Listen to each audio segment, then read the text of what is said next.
नमस्कार। नए गाने के साथ में फिर से एक बार आपके सामने हूँ। वीडियो को लाइक करिए, कमेंट करके बताइए कैसा लगा।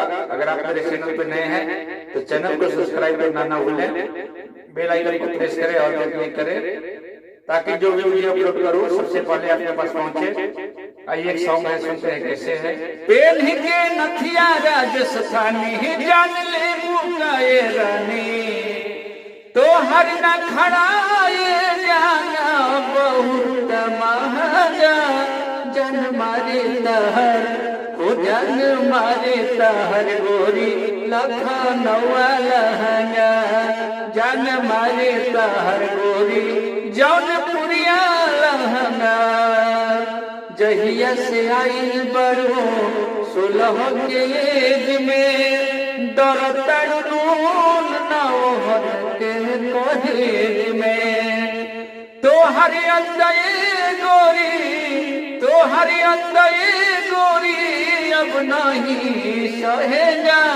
जन मारे तहर ओ जन मारे तहर गोरी लखनऊ लहंगा।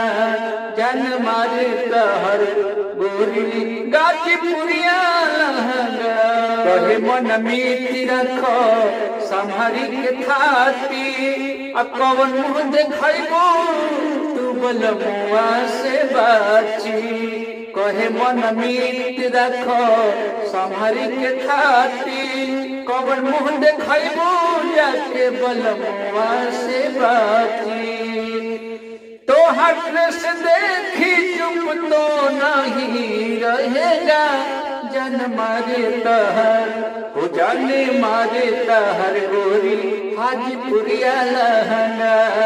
जन मारे तहर गोरी लखनऊ लहंगा।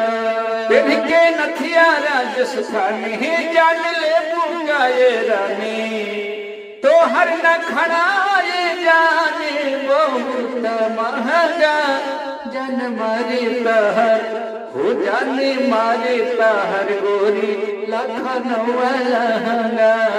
जन मारे तहर गोरी जौनपुरिया लहंगा। नमस्कार।